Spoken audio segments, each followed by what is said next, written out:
हुकूमत बलोचिस्तान ने Congo virus की सूरत हाल के पेश नज़र सूबे में हेल्थ इमरजेंसी नाफिज कर दी है, जबकि कोयटा में 2 हफ्ते के लिए निजी मज़बा खानों पर दफ़ा 144 के तहत पाबंदी आयद कर दी गई है। सूबाई हुकूमत ने डॉक्टर शुक्रुल्लाह जान को शहीद करार देते हुए पसमानदगान के लिए मुरव्वजा अमरात की फराहमी का ऐलान कर दिया है।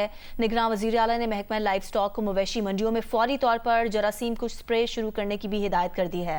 ये फैसले कॉन्गो वायरस की सूरत हाल से मुताल्लिक़ निगरान वज़ीर आला अली मुराद डोमकी की ज़ेर सदारत कोयटा में मुनक़्क़दा इजलास में किए गए हैं। इजलास में निगरान वज़ीर आला का कहना था कि सूबे में अब तक कॉन्गो वायरस के 44 केसेस रिपोर्ट हुए हैं।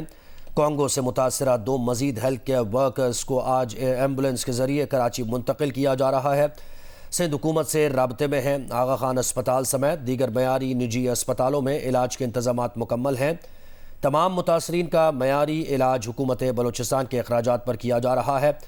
वज़ीर आला ने हिदायत की कि तमाम डिवीजनल कमिश्नर्स, DHOs और लाइव स्टॉक अफसरान सूरत हाल पर कड़ी नज़र रखें। इजलास में फैसला किया गया कि कोयटा में 2 हफ्ते तक इनफरादी निजी मज़बा खानों पर पाबंदी होगी। शहरी आबादी से दूर वाक़ मज़बा खानों में जानवर ज़िबा किए जा सकेंगे। हुकूमत ने RBC के लिए दरकार फंड्स और पब्लिक हेल्थ लेबॉर्ट्रीज़ के कॉन्ट्रैक्ट मुलाजमीन की तोसी की भी मंजूरी दे दी। इजलास को ब्रीफिंग में बताया गया कि इब्तदाई शवाहिद के मुताबिक सिविल अस्पताल में हन्नाई से ताल्लुक़ रखने वाले मरीज़ से वायरस फैला। कॉन्गो से मुतासरा मरीज़ 22 अक्टूबर को सिविल अस्पताल कोयटा लाया गया था। इस मरीज़ की कॉन्गो वायरस रिपोर्ट 25 अक्टूबर को पॉजिटिव आई। सेक्रेटरी सेहत ने इजलास को बताया कि ट्रेस एंड ट्रैक अमल के ज़रिए डॉक्टर्स, तिब्बी अमले, दाखिल मरीज़ों, अटेंडेंट समेत 112 अफराद के नमूने हासिल किए गए। सिविल अस्पताल के मुतासरा वार्ड को सील कर दिया है, जबकि दीगर शोबों को खुसूसी इक़दामात के तहत जरासीम से पाक कर दिया गया। सूरत हाल काबू में है और कॉन्गो वायरस के मज़ीद फैलाव को रोक दिया गया है।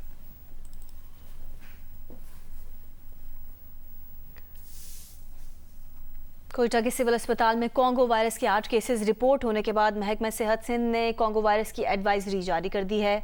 मजीद बताएंगी शवाला असलम।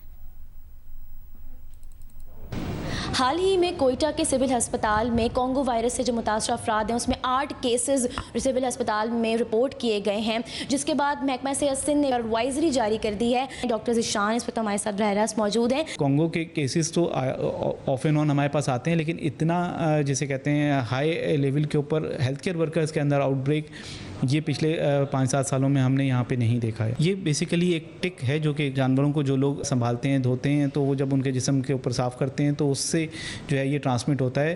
तो इसके जो अलामात आम तौर पे जो वायरल इन्फेक्शन के होते हैं उसी तरह से कि फ़ीवर आता है, जिस्म में दर्द होता है, उल्टी मतली होती है, लेकिन क्योंकि ये लिवर को काफ़ी सीवियरली अफेक्ट करता है तो बहुत जल्दी ये पेशेंट जॉइंडिस हो जाते हैं और फिर ब्लीड करने लग जाते हैं। गोश्त होता है उसको टच करने से भी कुछ इस तरह की ट्रांसमिशन होती है। कच्चा गोश्त या उसका ब्लड होता है, उसको अगर आप टच कर रहे हैं और आपकी बॉडी के ऊपर कट्स हैं, क्योंकि कॉन्टैक्ट ट्रांसमिशन से निकलेगा, तो ये पॉसिबिलिटी तो है थ्योरेटिकली। आमतौर पे जो ह्यूमन टू ह्यूमन ट्रांसमिशन होती है वो बॉडी फ्लूइड्स के ज़रिए होती है।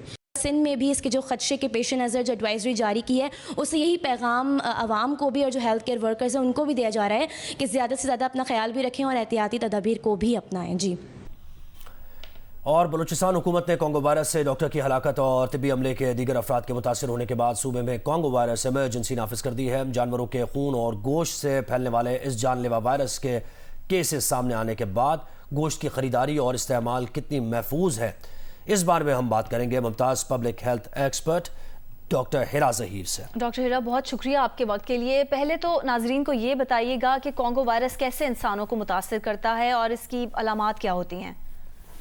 अच्छा जी, thank you so much for having me on your show. अभी जैसे डॉक्टर साहब ने एक बात शेयर की कि ये ह्यूमन मतलब ये बेसिकली टिक से एक मक्खी या एक इंसेक्ट है ऐसा जो जानवर को इन्फेक्ट करता है बेसिकली। फिर वो इन्फेक्टेड जानवर जिन जिन लोगों से कांटेक्ट में आता है उनको ये वायरस अफेक्ट करता है, जिनमें एक्टिवली जो स्लॉटर हाउस पे लोग काम करते हैं, जैसे पस्ताब हो गया, फिर वो मेन स्लॉटर हाउस से जिस पेरिफेरी मीट शॉप के अंदर ये गोश्त गया वहां पे कसाई बेसिकली आर द मेन आप कह लें कि लोग जो फर्स्ट लाइन पे इन्फेक्टेड हो सकते हैं, जो स्लॉटर हाउस, बुचर शॉप पे काम करते हैं। उसके बाद ये गोश्त जिसने भी परचेज किया, जिसके घर गया, जिसका उस बंदे का blood contaminate through any medium, let say कि मैंने वो गोश्त इन्फेक्टेड शॉप से परचेज किया और मेरे हाथ में कहीं जो है वो कट लगा हुआ है और मुझे वो ब्लड टू ब्लड कांटेक्ट मेरा हो गया, तो मुझे कॉन्गो की अलामात जाहिर होना शुरू हो जाएंगी। इसका इनिशियल मतलब इंक्यूबेशन टाइम होता है 1 से 13 दिन।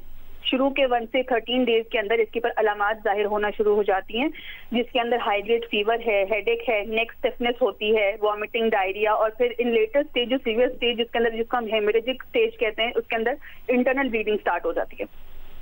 जी अच्छा, ये कहिएगा कि गोश्त के बारे में आपने बात की कि अगर किसी को कट लगा है तो उसमें वो वायरस आ जाएगा, लेकिन गोश्त को अगर पका लिया जाए, पका के खा लिया जाए, तो ऐसा गोश्त क्या वो भी नहीं खाना चाहिए, एहतियात करनी चाहिए? एक्चुअली एहतियात हर चीज से बेहतर है। आइडियली तो अब हमारी जिस तरह की सर्विलेंस की टीम है, हम लोग कोशिश ये करते हैं कि डिपार्टमेंट ऑफ लाइफ स्टॉक को ऑन बोर्ड करके जब आउटब्रेक की सिचुएशन होती है और इस तरह की एडवाइजरी जारी हो जाए तो डिपार्टमेंट ऑफ लाइफ स्टॉक भी हमारे साथ ऑन बोर्ड हो जाता है, डिपार्टमेंट ऑफ हेल्थ के साथ। तो हम लोग ऐसी जगहों पे फिर सैंपल्स कलेक्ट करना शुरू कर देते हैं कि कॉन्टैक्ट ट्रेसिंग पर हम जाते हैं, जहाँ से अगर कॉन्टैक्ट की रिपोर्ट ये है कि जी मैंने फला में मुझे इन्फेक्शन हुआ है और मैंने किसी जगह से गोश्त खरीदा है, तो उस जगह का हम अहाता कर लेते हैं, उसकी अतराफ की शॉप से और गोश्त, और फिर सोर्स जहां से वो गोश्त आया है जिस मेन स्लॉटर से, तो वहां से हम सैंपल कलेक्ट करते हैं। सैंपल कलेक्ट करके अगर वो पॉजिटिव आ जाए तो कोशिश ये होती है कि पूरा का पूरा वो स्टॉक डिस्कार्ड कर दिया जाए, ताकि आगे इसकी जो आप कह लें कि वायरस सर्कुलेशन है उसको स्टॉप किया जाए, चेन को। ठीक है, तो डॉक्टर हिरा, इन दिनों में जाके गोश्त की दुकान पे खरीदारी करना ये कितना महफूज है? फिर देखिए, आप लोग फिर प्रिवेंशन साइड पे हम जाते हैं। गोश्त जैसे कि अभी आपके को एंकर ने कहा कि जी पका लिया जाए तो मसला नहीं, बिल्कुल नहीं हो सकता, बट उससे पहले की जो एहतियाती तदाबीर हैं उनको अपनाया जाए। अब अगर हम एडवाइजरी जो जारी की है लोगों को, हेल्थ केयर एक्सपर्ट्स को ऑल्सो, जो भी ICU और डिटेंशन सेंटर्स पे काम कर रहे हैं, कि भाई जी आप मास्क पहने, ग्लव्स पहने, ऐसी किसी भी चीज से बचा जाए, इन्फेक्शन चेन को IPC कंट्रोल किया जाए, इन्फेक्शन चेन को तोड़ा जाए। तो जो लोग भी मीट शॉप पे जा रहे हैं तो प्लीज वो लोग ये प्रिवेंटिव मेजर्स इख्तियार करें कि ग्लव्स पहने, मास्क पहने, गोश्त को जो लाए हैं उसको अच्छी तरह पहले छोड़ के थोड़ा धोएं, विनेगर से में भी वॉश कर लें, थोड़ा पानी से धोएं, उसके बाद उबाल के इस्तेमाल करें। डायरेक्ट कांटेक्ट को फिलहाल अवॉइड किया जाए।